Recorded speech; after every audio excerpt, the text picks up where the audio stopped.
Just a bit of housekeeping. You're all muted at the moment. If you do have any questions, if you could pop them either in the question box or the chat box, and from time to time I'll review and answer the questions.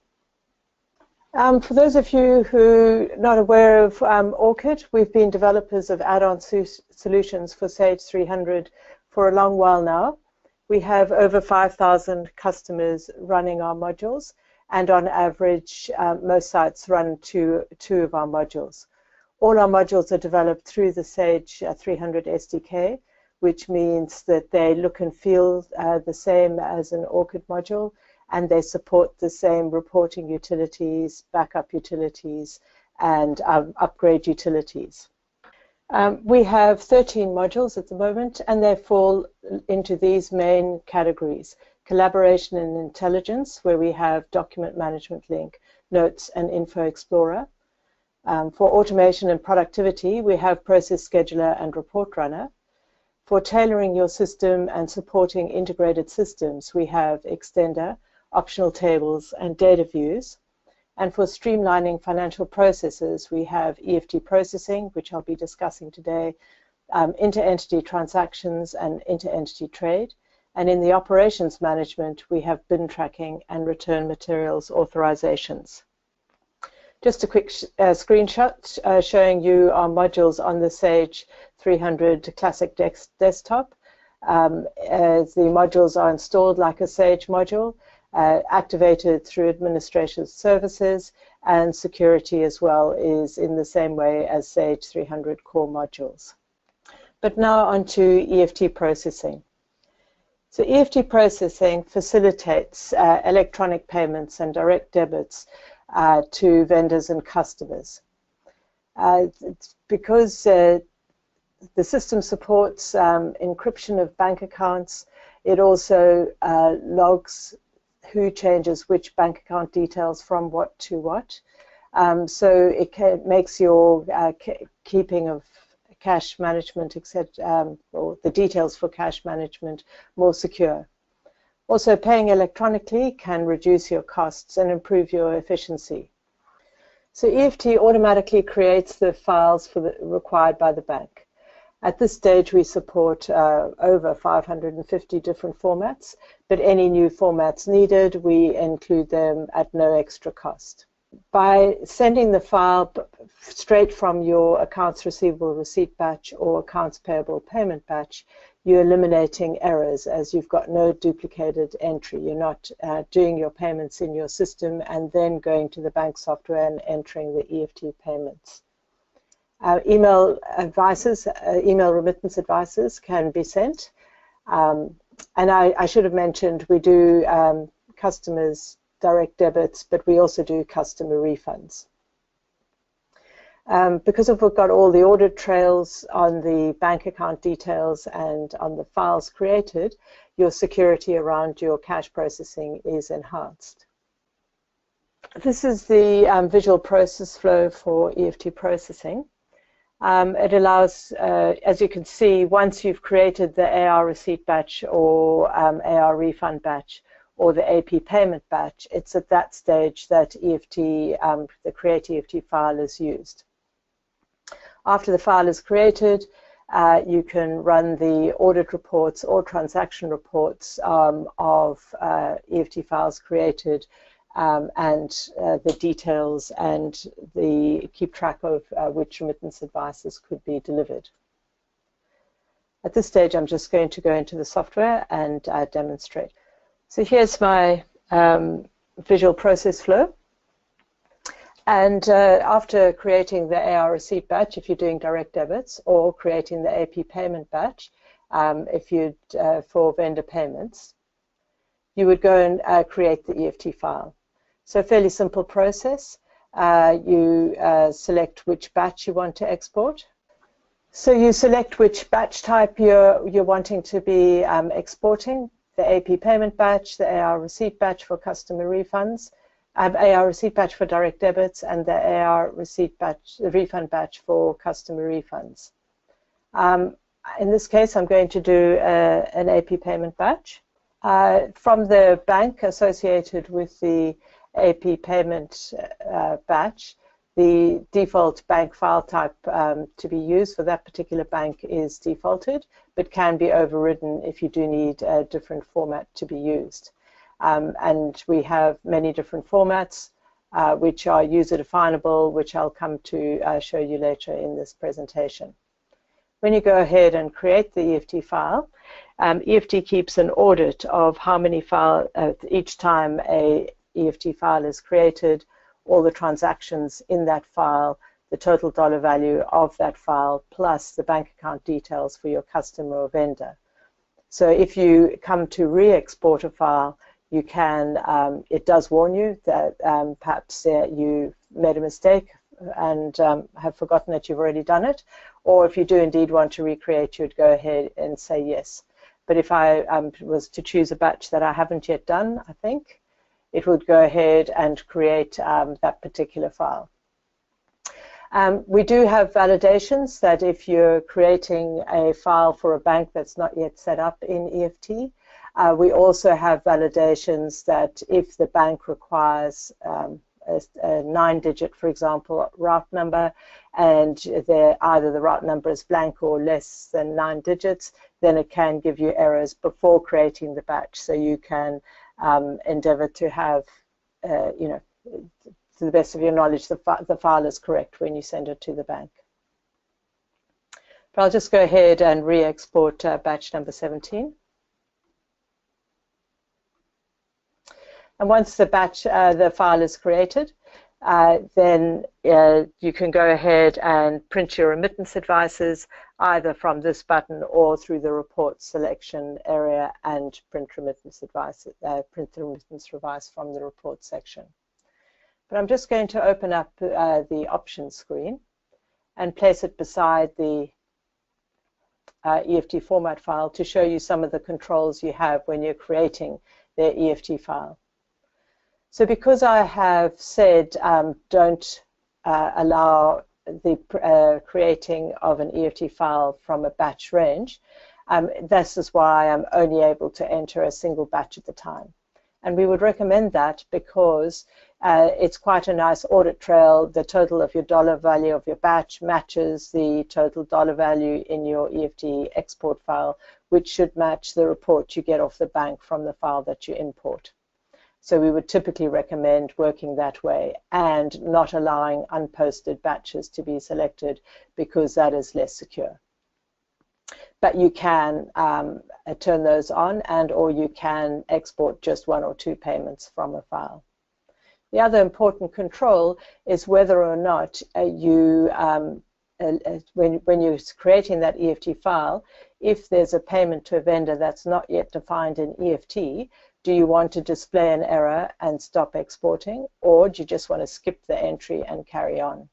So if you can organize your EFT payments such that the entire batch is for EFT only, it's a more secure way to work, because then we can say display an error and abort the export, so you can be sure that all the entries in that batch go through to the bank correctly.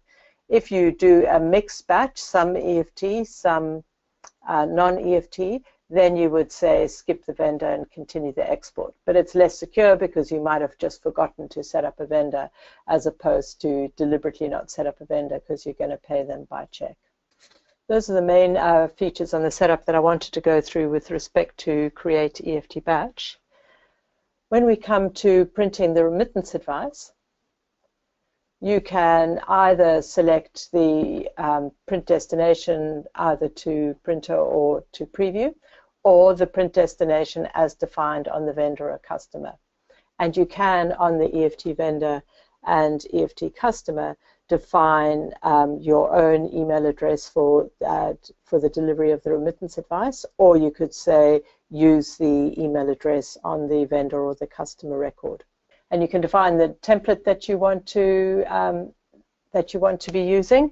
So the EFT templates, you can have different text for the different types of payments that you might be making. I'll need to check this box because I've already sent emails. And when I go ahead and click the print button, for those vendors that have been set up for email, which both of mine are. It's generating the email and sending it to the vendor using the message ID that we've selected here, and using the this particular crystal report that we've selected here. You can customize these crystal reports to include additional or different details than what we have in our defaults, and also by security clearance you can disable this browse button for some users. So you can predefine which report to use for which type of payment batch, and only allow some users to override and choose a different report batch if that's what you need to do. So if I just open up my email, I should see those two emails being sent. So we are able to substitute quite a number of variables into the email template, both on the subject as well as in the body, plus you have the attached remittance advice. Just going back to our visual process flow. Prior to creating the EFT file, what you need to do is set up your vendors and your customers. I'm just going to look at the vendors as an example. It's very similar in terms of the setup. You associate with your AP vendors, so this finder is on all your existing vendors. You associate with them the bank account details to make the payment. You can have a different bank account details per remit to if you want, and depending on your setup, you could have a different bank account details per bank type, so per account that you're paying from. Typically, we would recommend that that is not turned on unless you really need that complexity of, for a particular, if I pay from my CCB bank account, I use this bank account details for the customer or vendor, whereas if I pay from my RBC bank account, I pay to a different account. It happens rarely, but if it does, you can turn that on. Otherwise, we recommend do not select that, so you will not see the file type here, and then it doesn't matter which bank account you're paying from. These are the bank account details that will be used for this particular vendor. You can optionally select to encrypt the customers. I'm on AR, sorry, AP. You can optionally choose to encrypt the vendor's bank branch number and account number. But as you can see, it's not encrypted on this screen, and that is only because I, as logged in as an administrative user, have been given the security in admin services, have been given the security so that I can edit and view the full bank account details. If I was a user that was not able to view the full bank account details, on this screen I would see asterisks and the last 4 digits of the bank branch number and the bank account number. And these are the details that are in all the audit trails if you are using encryption. The only place you can see the full account number is here on the screen if you have the security clearance to do that. You can also have a two-level security, using security, 2 levels of checking of the AP vendor and, EFT vendor and EFT customer details, because you can default when the vendor is first created what status it has. In my case, I've said when the vendor is first created, the status is active, but you could say it is entered. And then only some users have the ability, after checking these details, to make it active.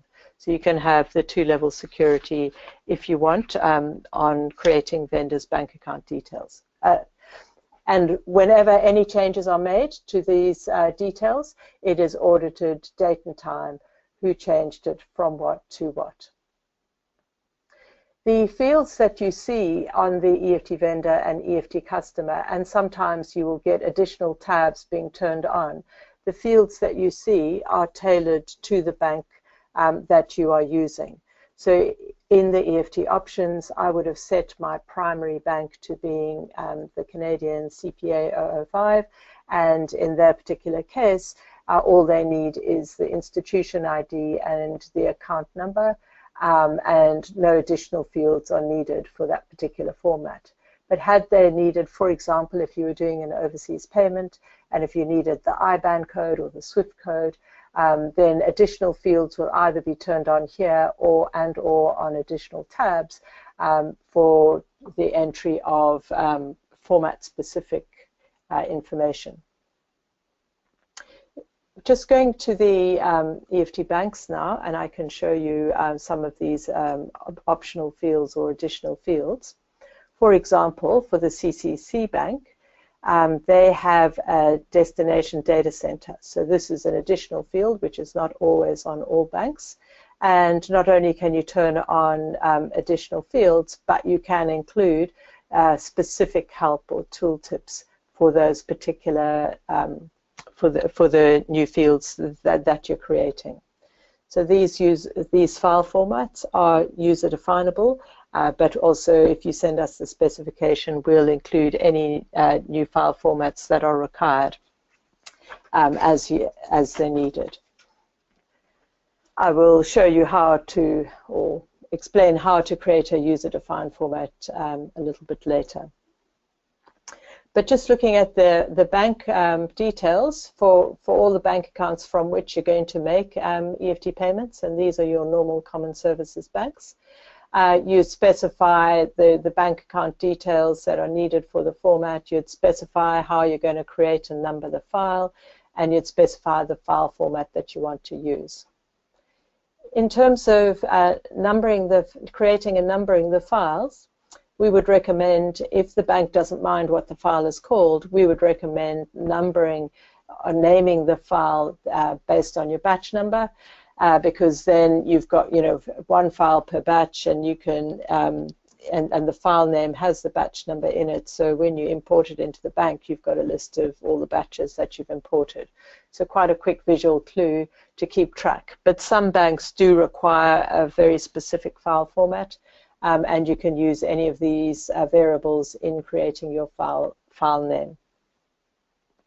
And you have these controls both on the AP side and the AR side, because you might have different naming conventions or different information. For example, in this case, they've got a different originator ID for the AR direct debits than they have for the AP payments. Just looking at the a file format then, if we look at the Formats.ini, so in the EFT programs directory, you have the Formats.ini file, and if I just search for that format that we used just now, so if I find all our file formats are contained in this Formats.ini file. Each bank format is starts with the name of the bank, the file type in square brackets, and then has the instructions describing how for example, what the header looks like, what the detail row if it's doing AP, what the detail row if it's doing AR, the footer row for AP, and the footer row for AR. And you can also, in the same way as you can add new fields and document the existing fields, you can add new fields. For example, in the bank file, I showed you that it had an extra field called the destination data center, and when we clicked on the hyperlink, the blue underline of its name, it said, please contact your bank for the destination data center code. So for any of the fields, not just the extra ones, but also for the standard ones, you can change the help text, you know, what's going to pop up to help the users either change the field label or add an extra tip. For example, our standard branch code is called the BSB number, but in this particular case, it's called the financial institution ID or transit number. And that is why on the EFT vendor screen, you didn't see BSB number, you saw financial institution as the prompt. If I wanted to make changes to this file, for some reason, either to include different help or to maybe use a different field and have a different field on the EFT vendor or customer, what you would do is copy the format or formats that you require and create a new text file and call it Userformats.ini.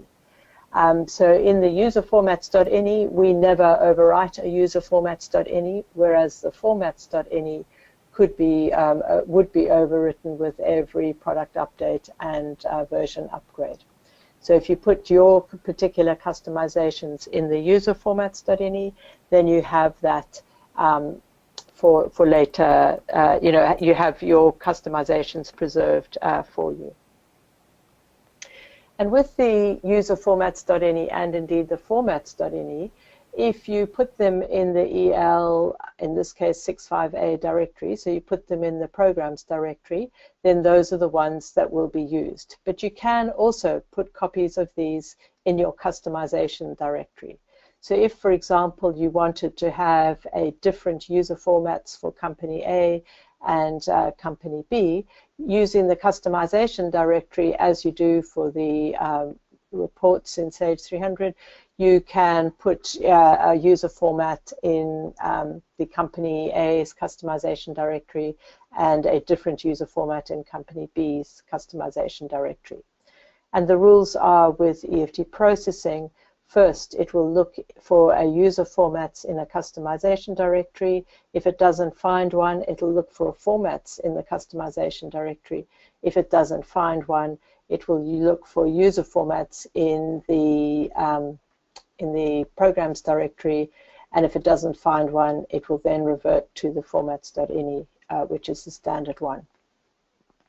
And very important for those installations where you're installing the full programs on each workstation, you're not just doing a workstation setup and you're not using customization directories, so that all the programs, the formats.ini is being used out of the programs directory. Then you would need to copy this user formats.ini or an updated formats.ini from ourselves onto each workstation, as it is, it would be used from the programs directory of the workstation.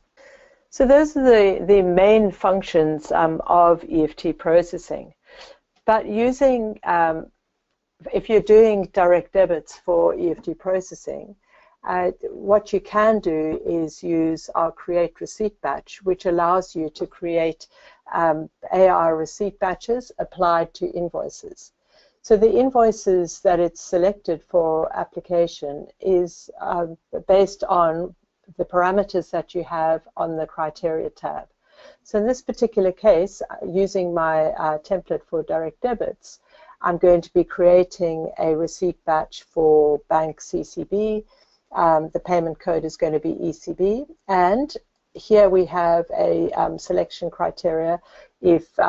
If there's an open invoice in the selection criteria, in the range that I define, and I haven't already created that customer in EFT, do you want to display an error and start again? Because you're assuming that you're always going to be having any customer that's in the selection range you would have defined already in EFT. Or you could say just skip the customer and continue, i.e. don't create the receipt, or include the customer anyway. So if you're not really using EFT to send the direct debit batch to the bank, then you might just want to include the customer anyway. But on the criteria, you can also have some specifics processing defined on the EFT customer, whether or not you create a single receipt per national account or a single receipt per customer, whether or not you want to post the receipt batch once it's created, and most importantly, if there's 3 invoices outstanding, do you want to create 1 receipt per invoice, or do you want to just net it up and have 1 receipt applied to the 3 invoices? But this is the main criteria tab, and you can select open invoices by batch number range, by due date, or invoice date, by balance. In my particular case, all the invoices that I want to create direct debits for, I have created them with a specific terms code of EFT direct debit. but I could indicate, you could find those invoices, open invoices, by any manner of means, including optional fields on the customer or optional fields on the invoice header. And in determining what the amount of the payment should be, do you want to include credit notes and pick them up and apply them to the invoice as well, prepayments if they're not yet applied, unapplied cash if it's not yet received, and do you want to include debit notes in creating that receipt? And you can also specify exclusions. So I could say, do this run, but for this particular case, ignore customer 1100 or ignore customer 1100, document 123. And once I click the Create button, it would create an AR receipt batch, applying receipts to those documents that have been selected based on your criteria.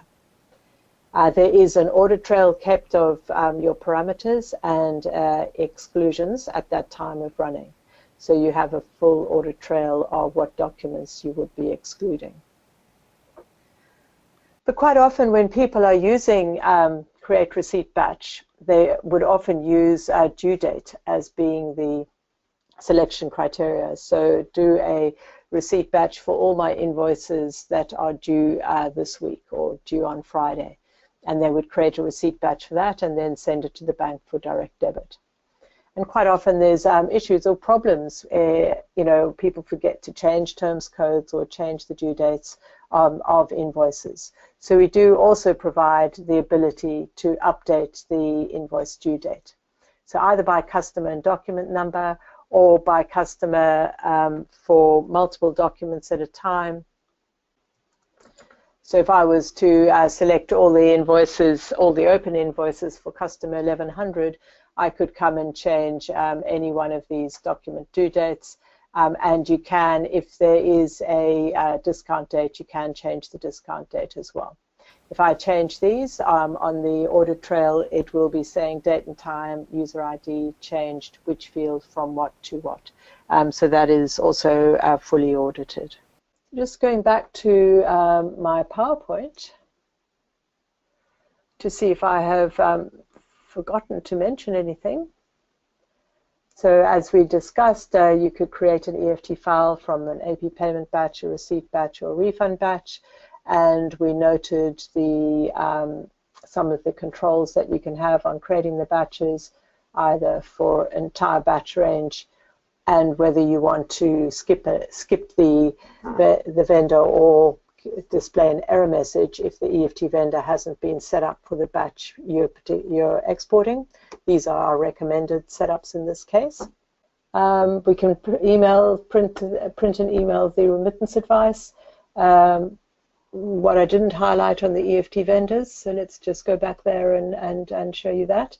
When we're looking at the EFT vendor records, we can specify if we want to send the delivery method can either be the AP's delivery method, in which case it could either be email or mail, depending how you've set it up on the vendor, or you can have your EFT specific delivery method, in which case it's going to use this email address for the remittance advice.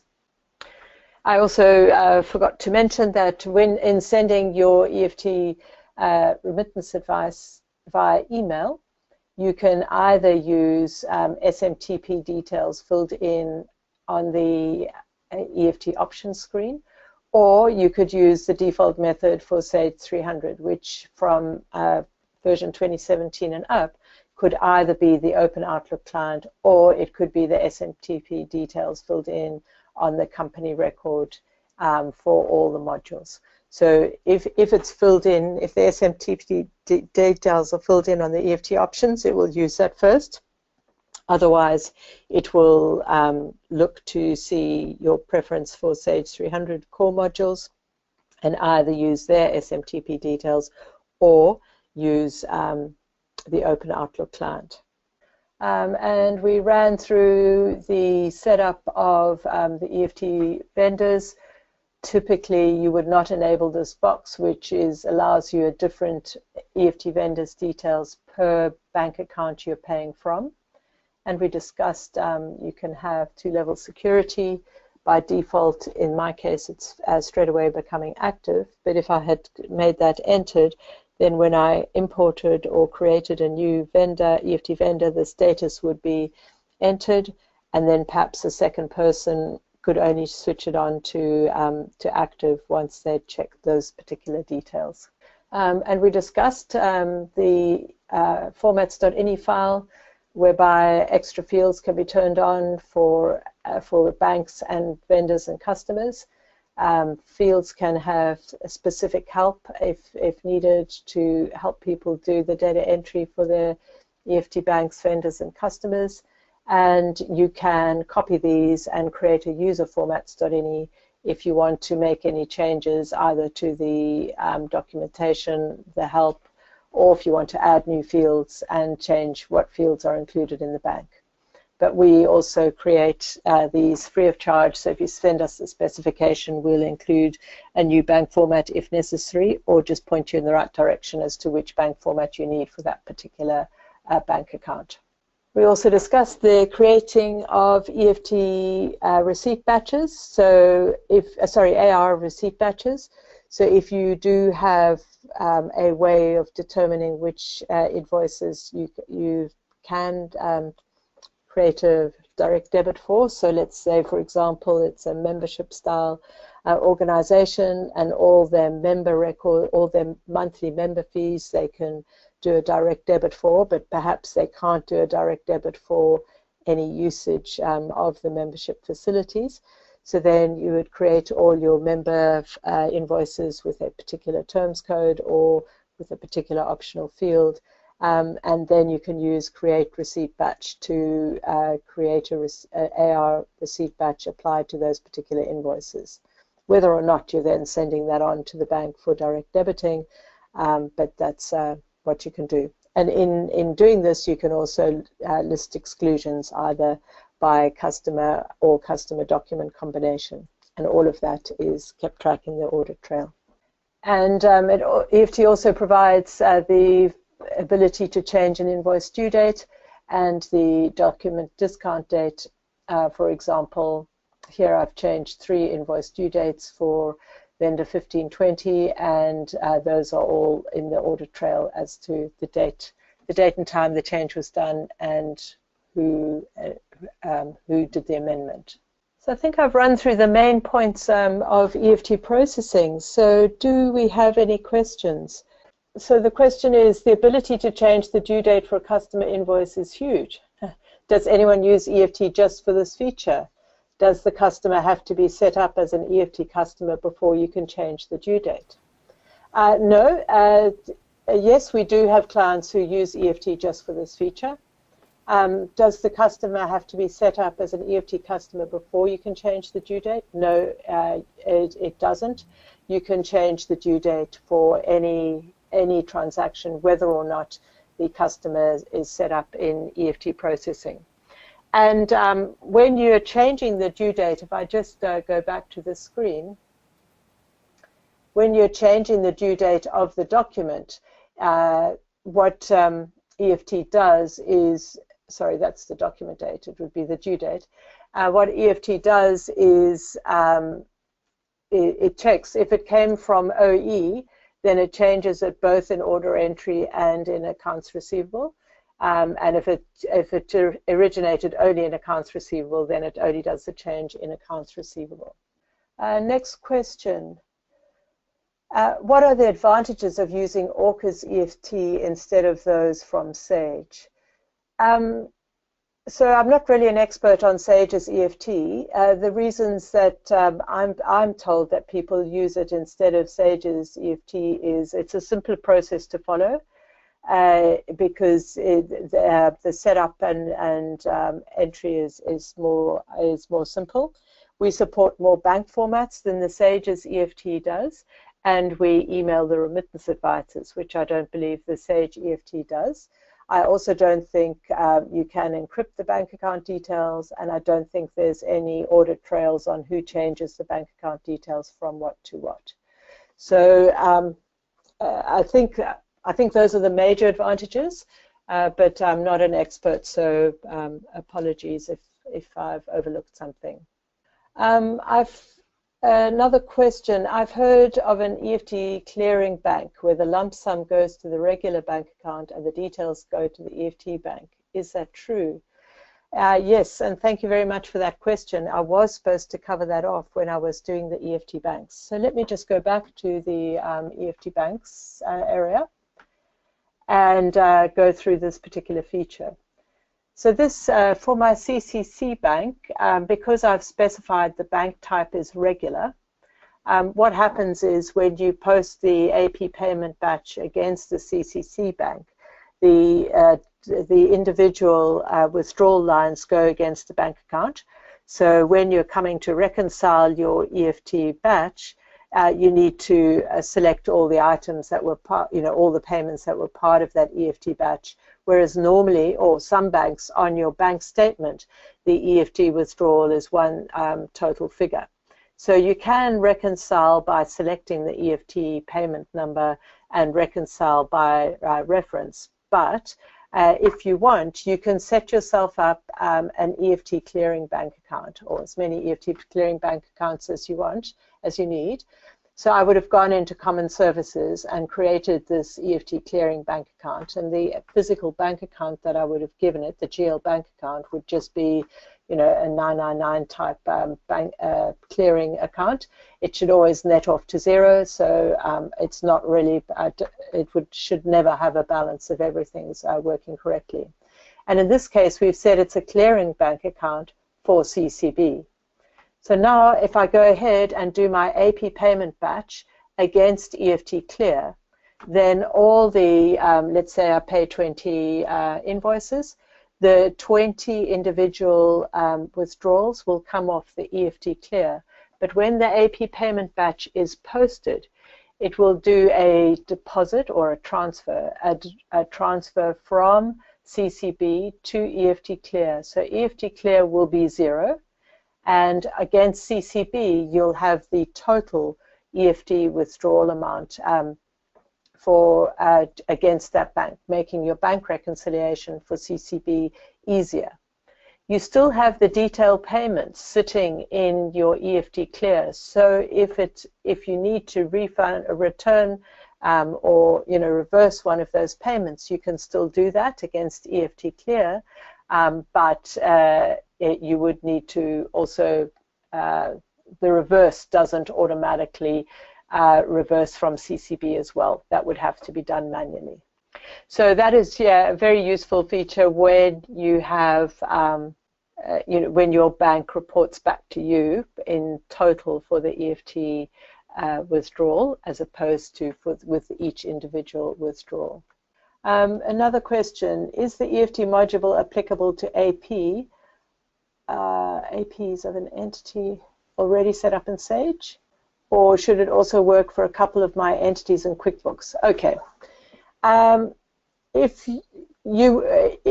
we do have people using EFT where they import the payment batch and import the vendor's bank account details, but you do need to set up the AP vendor and you do need to have a payment batch, whether it's posted or not, to do the EFT transfer. So you could, if you wanted, have all your vendors set up in Sage, import the payment batch, but don't post it, and then do the EFT payment from an unposted batch.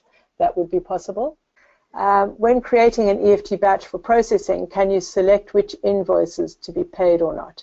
So the payment of the invoices is done through AP or AR for the receipts applied to invoices. So you'd use the AP control payments to create your payment batch in the first place, and use all the selection criteria that they have, or just manually enter an AP payment batch, choose which ones you are. So EFT processing starts from the posting of that AP payment batch in the first place.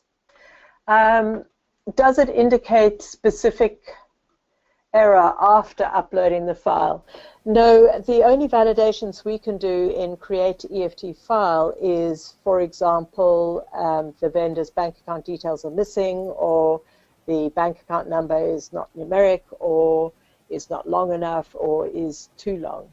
So we can do those sorts of validations. But if it looks okay from the validations that we can do, and when you upload it into the bank, there's another error message there, then you need to use the reporting from the bank side to find out what the error message is, and then come back and fix the data accordingly and re-export the file.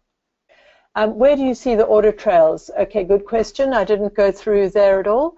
So in periodic processing, we have the view clear, the completed EFT batches. So this is an audit trail of all the batches that I have exported so far. So payment batches, refund batches, receipt batches, the batch number, the user who did it, the bank it was from, where the file was created, total dollar value of the export, and if you double click on any one of them, it shows you all the individual payments within it. So in this batch 17 there was 2 payments, the bank account details used at that point in time, so if it was changed subsequently, you know which ones was used. Encrypted, because I've got encryption turned on, plus all the extra fields that were included in the file or were set up for the vendor at that point in time. So that's the audit trail of all the EFT logs that you've created. This is the audit trail of the vendor, customers, bank account details changing from what to what on what date and time. So the old value to the new value done. So this one's bank name was changed by admin on that particular date and time. And you can filter on any of these. So if I wanted to find all my, let's say, all the bank account numbers that have changed, I can go Control F and filter this, now only seeing account numbers that have been changed. So you can filter any of these fields or use the filters up the top. This is the audit trail of each time the receipt batch was run. So it was which receipt selection code was used, what the parameters were used, and any exclusions that were set up. And this is the audit of the update invoice due date, so date and time, who changed what from what to what. You can also delete inactive records, and an inactive record for us is where you've got an EFT vendor, but the associated vendor has been deleted. So you can match through and delete those. Once the vendor data is populated and used once for EFT file, shall it be stored and reused for next month's EFTs? Yes, it is. So once you've set up your EFT vendors in this file here, then it's stored forever until you come and delete it, to be used as often as you want. Can you explain how the email limit per minute per session works in AP email setup in EFT options? Yeah, so just recently in Gmail and I believe Outlook 365, they changed the rules on how many emails you can send, either per session or per minute. So if you are using Gmail or Outlook 365 or any server that has these restrictions, what you can say is limit how many emails get sent per minute or per session.